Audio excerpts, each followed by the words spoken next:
Buenas noches, iglesia. Mi nombre es Diana Castillo y me alegra muchísimo poder compartir con ustedes esta noche la palabra, poder compartir con ustedes este espacio y aprender juntos. Así que yo les invito a que soltemos todo lo que tengamos en este momento, que dispongamos un espacio para escuchar su palabra, para poder tomar nota inclusive de lo que el Señor a cada uno le quiere mostrar y enseñar. Bueno, entonces vamos a inclinar nuestro rostro y darle gracias al Señor eterno, al Hacedor del cielo y de la tierra y al Señor de los ejércitos. Padre eterno, yo te doy gracias infinitas, porque solo porque tú has puesto tu mirada en nosotros y porque tú nos amaste primero, estamos hoy acá.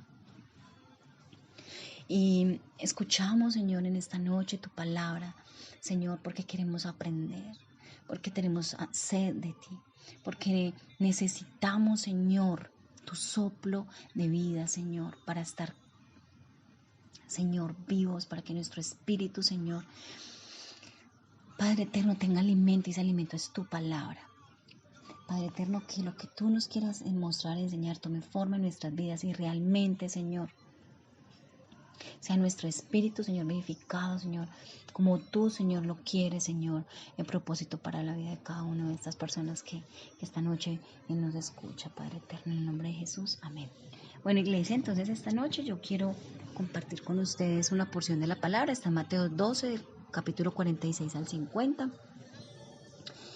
Y lo pueden encontrar también en Marcos 3, 31, 35 y Lucas 8, del 19 al 21, es la misma historia. Dice, mientras él aún hablaba a la gente, he aquí su madre y sus hermanos estaban afuera y le querían hablar. Y le dijo uno, he aquí tu madre y tus hermanos están afuera y te quieren hablar. Respondiendo él al que le decía esto, dijo, ¿quién es mi madre y quiénes son mis hermanos? Y extendiendo su mano hacia sus discípulos, dijo, he aquí mi madre y mis hermanos, porque todo aquel que hace la voluntad de mi Padre que está en los cielos, ese es mi hermano y hermana y madre. Bueno, iglesia, es bastante inicialmente como confrontador, como Jesús, ¿por qué? ¿Cierto? ¿Por qué tomó como esta posición? ¿Cierto? Y si miramos y recordamos un poco la temática de todo este capítulo de Mateo 12, vemos que todo el capítulo gira alrededor de una oposición, ¿sí? Esa oposición que Jesús sufrió durante su ministerio. Y que definitivamente podemos ver que ya como que la popularidad del ministerio de Jesús estaba llegando como a su final y sus enemigos estaban ya, ¿cierto?, tomando como esa oposición ya de una manera muy marcada. Entonces Jesús, vemos cómo se tuvo que enfrentar a las murmuraciones, a esas falsas acusaciones, a blasfemias, inclusive a intenciones no buenas contra su vida. Y vemos como el enemigo quería darle como otro golpe, poniendo a su familia terrenal en su contra. Y realmente, si lo miramos, no es como muy lejano también a lo que nosotros podemos vivir ahora cuando nosotros decidimos, sí, seguir a Cristo, y muchas veces podemos vivirlo en nuestras familias, cercanas y no cercanas. Pero realmente, como dice la palabra, no es una lucha contra carne ni sangre, sino que es algo espiritual. Y es cuando el enemigo se quiere levantar, ¿sí? Pero podemos ver que Jesús toma ventaja de esta situación para enseñarnos otra verdad espiritual, y es la realidad de nuestra gran familia espiritual, esa familia que Él nos da, ¿sí?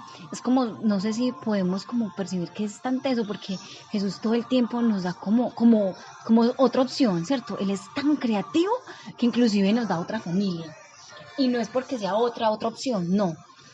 Él nos llama a amar y honrar a nuestra familia, a nuestro padre, a nuestros hijos, a nuestro esposo, a todos, pero Él nos habla de una familia, de unos hermanos en Cristo, ¿cierto?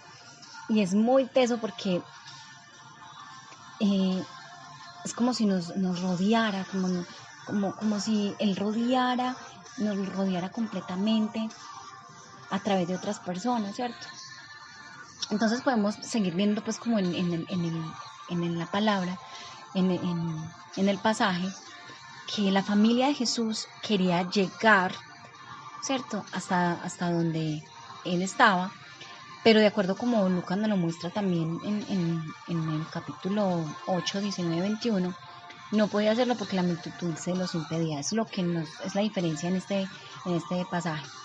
Y aunque Mateo no explica la razón de la visita de la familia terrenal de Jesús, buscando y mirando, algunos eh, estudiosos sugieren que la causa era que pensaban que Jesús estaba fuera de sí, ¿cierto? Que necesitaba ayuda, por lo que querían llevárselo a un lugar apartado para darle una asistencia necesaria.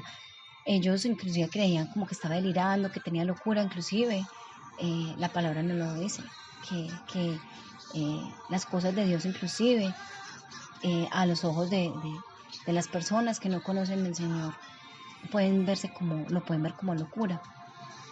Y el hecho de que la propia familia no creyera en Jesús era algo que el enemigo estaba usando para atacar, y que no solamente tenía que lidiar con las acusaciones y todo lo que exponía ahorita, y además de las amenazas de los fariseos, también tenía que lidiar con la incredulidad de su propia familia. Y creo que como a ti y a mí también nos duele, y nuestra familia nos duele. Creo que de hecho a veces es nuestra lucha mayor, ¿cierto? De hecho, vemos cuando, en un pasaje, en Marcos 6, del 1 al 6, dicen, salió Jesús de allí y vino a su tierra, y le seguían sus discípulos. Y llegando el día de reposo, comenzó a enseñar en la sinagoga, y muchos oyéndole se admiraban y decían: ¿de dónde tiene estas cosas? Y sabiduría es esta que le es dada, y estos milagros que por sus manos son hechos. ¿No es este el carpintero, hijo de María, hermano de Jacobo, de José, de Judas y de Simón? ¿No están también aquí con nosotros sus hermanas? Y se escandalizaban de él. Mas Jesús les decía: no hay profeta sin honra sino en su propia tierra, entre sus parientes y en su casa. Y no pudo hacer allí ningún milagro, salvo que sanó a unos pocos enfermos, poniendo sobre ellos las manos, y estaba asombrado de la incredulidad de ellos, y recorría las aldeas de alrededor enseñando. Es muy teso porque muchas veces nosotros podemos predicar, llevar la palabra a otros, inclusive imponemos manos, y vemos muy tesos milagros afuera, pero en nuestra casa se nos dificulta tanto. A veces es tan difícil, inclusive nos dicen: ¿y usted que es cristiano? Y dice y hace, ¿cierto?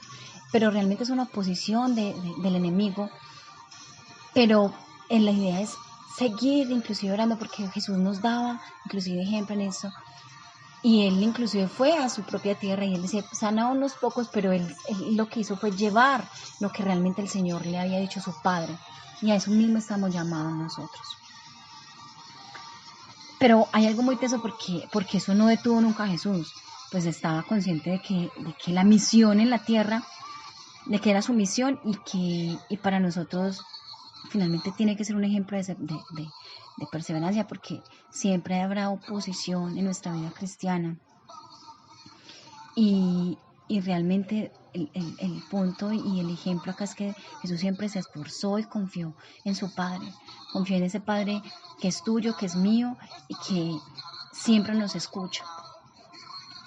Hay algo también muy puntual, y es que aunque Jesús tenía una familia terrenal, lo que quería decir es que existe una familia espiritual a la cual él pertenecía, ¿sí? Y en el texto decía: ¿quiénes son los que pertenecen? En el texto él nos decía que sus hermanos eran los que hacían la voluntad de su Padre, ¿cierto? Ahora el tema es: ¿quiénes son los que pertenecen a esa familia espiritual? Y el Señor lo puede responder diciendo, cuando ahí decía en el texto que eran, cuando señalaba, eran sus discípulos, ¿cierto? Que eran aquellos que hacían la voluntad del Padre que está en los cielos, y que esa era su familia.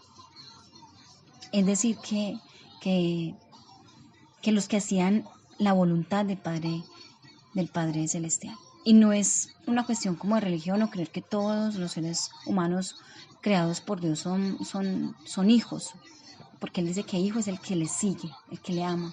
Aún así no podemos ver a las personas que no están convertidos como que si nosotros estuviéramos en una zona VIP o en un grupo de élite, no, porque el Señor tuvo misericordia con nosotros y lo tendrá con ellos, pero es muy teso porque es como si Él nos dijera que esas personas que creen en Él, que están con Él, somos llamados a una familia que nos rodea, son hermanos, son madres, son padres, esos son líderes espirituales que oran, que doblan rodilla por nosotros, que están pendientes de nosotros cuando estamos enfermos y que aún a veces creemos que no están, pero que debemos orar para que el Señor nos permita a nosotros mostrarnos amigos, para que ellos sean amigos e inclusive también nosotros ocuparnos de ellos para que ellos se ocupen de nosotros. Y simplemente, ni siquiera en ese mismo sentido, sino porque el Señor siempre lo está haciendo.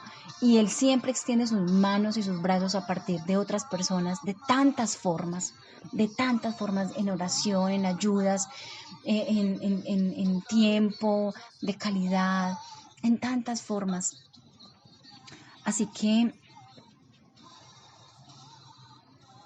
finalmente, como hijos de Dios, tenemos la confianza, ¿cierto?, de acercarnos a la presencia como un hijo lo hace con un padre amoroso y somos pues herederos de esas promesas, ¿cierto? Entonces, como cristianos todos pertenecemos a una numerosa familia espiritual. Como hijos de Dios todos estamos unidos en una misma fe salvadora y herederos de la vida eterna. Y esto nos hace con un lazo muy teso porque es un lazo en el que somos todos hijos adoptivos, pero somos parte de hijos de ese rey, de ese creador que nos permite sentarnos en la mesa con él y nos llama hijos a todos.